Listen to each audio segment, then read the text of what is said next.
नमस्कार दोस्तों, मैं नीरज नोडिया आप सभी का हमारे चैनल परीक्षा प्रिपरेशन में स्वागत करता हूं। जैसा कि आप सभी को पता है, हमारी एक श्रृंखला चल रही बाल विकास एवं शिक्षण शास्त्र की। उसका आज का टॉपिक रहेगा बाल विकास को प्रभावित करने वाले कारक। एक बहुत ज़्यादा महत्वपूर्ण टॉपिक है ये। यहाँ से कई बार प्रश्न आ जाते हैं। हालांकि कुछ टॉपिक्स को हम लोग भिन्न भिन्न रूप से पढ़ेंगे भी, लेकिन इसमें कुछ महत्वपूर्ण टॉपिक को यहाँ देखेंगे, क्योंकि हमें पता है कि बाल विकास की प्रक्रिया एक निरंतर लगातार चलने वाली प्रक्रिया है, जहां बालक का गर्भावस्था से लेकर के मृत्यु पर्यंत तक हम अध्ययन करते हैं। यहाँ इस प्रक्रिया में कई बार देखते हैं कि ऐसे बहुत सारे कारक आते हैं जो बाल विकास की प्रक्रिया को प्रभावित कर रहे होते हैं। तो कौन कौन से ऐसे कारक हैं जो मुख्य रूप से बाल विकास को प्रभावित करेंगे, उसे हम यहाँ देखेंगे। यहाँ हम देखेंगे कि भाई कुछ ऐसे हमारे आसपास का वातावरण है, हमारे आसपास की कुछ ऐसी घटनाएं हैं, खान पान संबंधी व्यवहार हैं, यह अन्य ऐसी बहुत सारी प्रक्रियाएं होती हैं। ठीक, यह ऐसे कारक होते हैं जिनका अंशकालिक रूप में या अल्पकालिक रूप में या दीर्घकालिक रूप में हमें प्रभाव दिखाई देता है। जिनके कारण बालक के विकास की गति, उसकी दिशा आदि का निर्धारण होता है, उसे हम लोग यहाँ पढ़ेंगे। देखते हैं हमारे कौन कौन से ऐसे बिंदु हैं जो बालक विकास को प्रभावित करते हैं।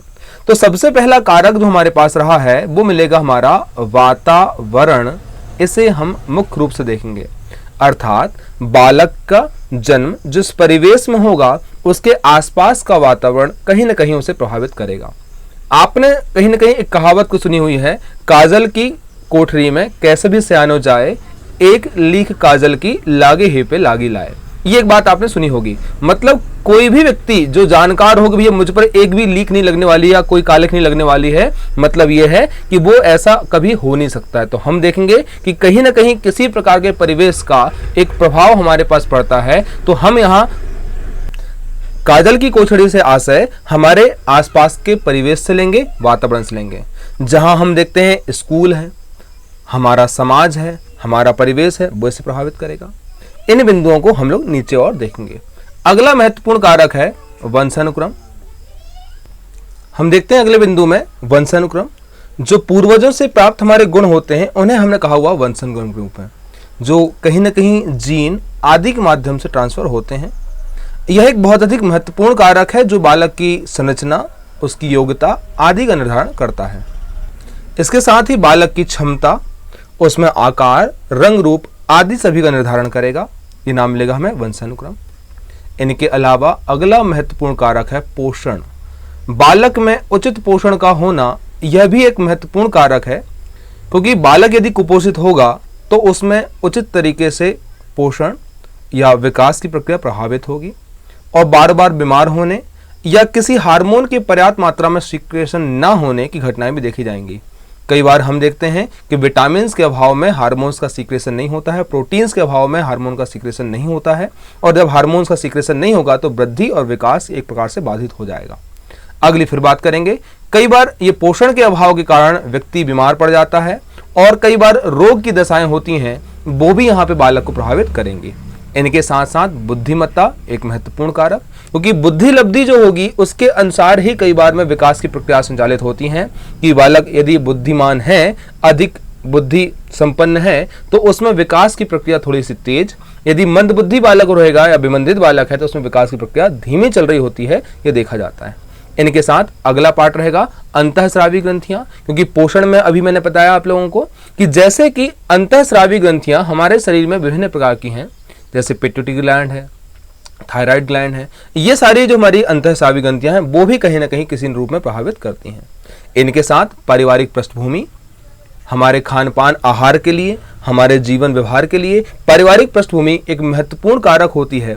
बालक में उसके नैतिकता, उसके वृद्धि आदि सभी में ये एक महत्वपूर्ण कारक काम कर रही होती हैं। इनके अलावा शारीरिक क्षमता, परिपक्वता, उम्र, आयु, लिंग, ये सभी कारक हैं। इन्हें हम एक एक करके देखते हैं आगे। देखिएगा, पहला पॉइंट आएगा हमारे पास वंशानुक्रम। यह बालक पर प्रभाव डालने वाला सबसे अधिक प्रभावकारी कारक है, जो बालक के रंग रूप, आकार आदि का निर्धारण करता है। साथ ही यहां हम बात करेंगे माता पिता, पूर्वज आदि से आने वाले गुण कहां से आएंगे? हमारे वंशानुक्रम से। आप सभी को जानकारी है कि वंशानुक्रम के वाहक के रूप में यदि हम लिखेंगे, अनुवांशिकी वाहक के रूप में हमारे पास कौन से आएंगे? तो जीन हमने पढ़ा हुआ है। जीन ये रहेंगे। आप इनके साथ साथ पढ़ते हैं क्रोमोसोम को, तो ये क्रोमोसोम में विद्यमान होते हैं जीन, और ये हमारे कहीं ना कहीं वाहक होते हैं किसके, आनुवांशिकता के। तो फिर जब बालक का जन्म होता है तो हम कहते हैं भैया कि मम्मी जैसे दिख रहा है, कि पापा जैसे दिख रहा है, इसकी नाक इसके समान है, उसके कान इसके समान है, हमारी दाढ़ी इसके समान। ये जो बातें की गई हैं वो क्या था, मतलब कि हमारे पिताजी या माताजी या उनके किसी पक्ष पर ये बालक का प्रभाव आएगा। इसी प्रकार से दूसरी बात करेंगे वातावरण का, तो हमारे चारों ओर विद्यमान सामाजिक, आर्थिक, भौतिक या पारिवारिक आदि प्रकार का जो वातावरण है, इनके साथ जहां बालक अंतःक्रियाएं संपादित करता है, इन सभी का भी बालक के आनुवांशिक गुण के साथ साथ ऊपर इनका प्रभाव पड़ रहा होता है। क्योंकि हम जिस प्रकार के वातावरण रहेंगे, हमारी सोच, हमारी समझ, हमारी मनोवृत्ति आदि सभी उसी प्रकार से होंगी। हमारा जो अभिव्यक्ति है, हमारा जो व्यक्तित्व है, वो भी उसी रूप से बनने वाला होगा। ठीक, नेक्स्ट बात करेंगे शिक्षा। अगला पार्ट रहेगा किसी भी बालक के विकास में उसके शिक्षण पद्धति का एक महत्वपूर्ण योगदान होता है।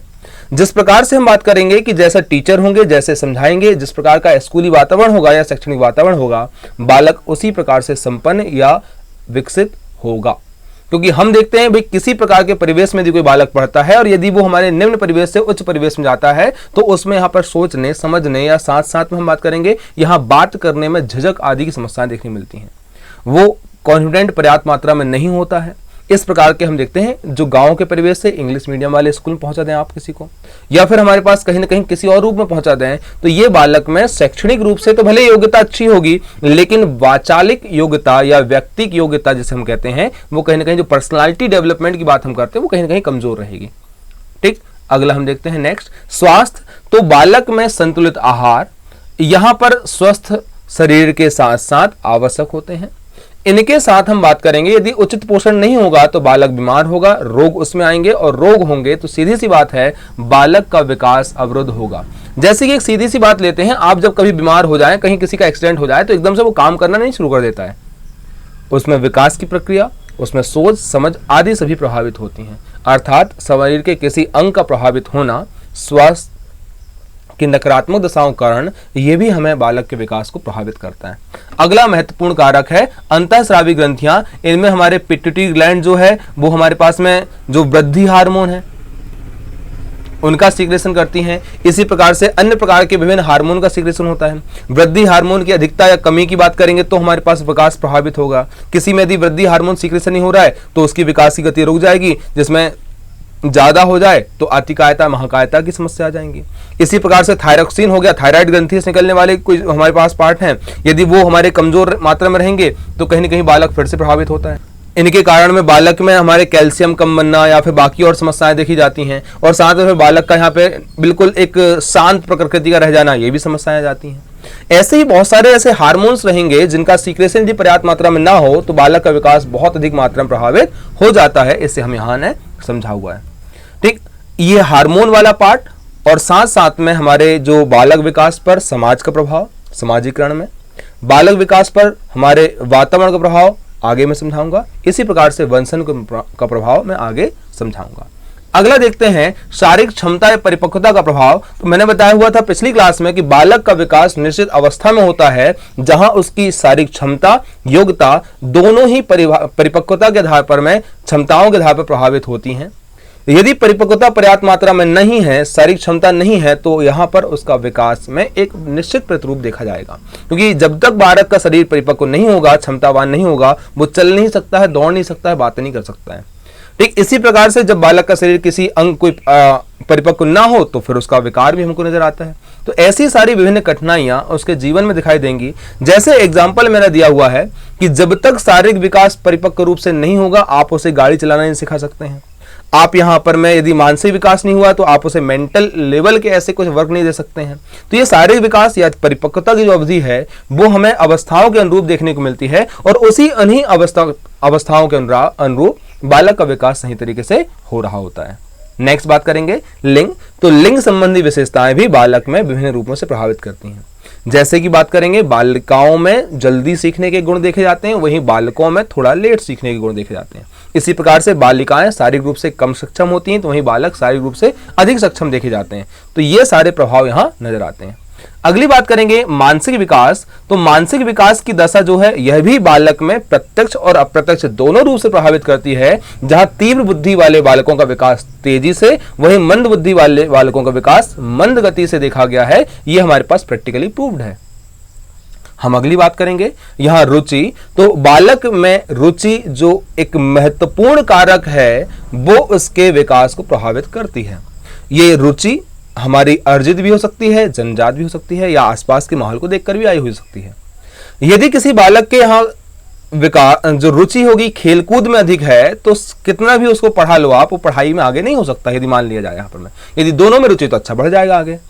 इस प्रकार से हम बात करेंगे कि भाई जो रुचियां होती हैं बालक के वास्तविक व्यक्तित्व के निर्माण में सहायक होती हैं, उसके वास्तविक मनुष्य बनाने में सहायता प्रदान करती हैं।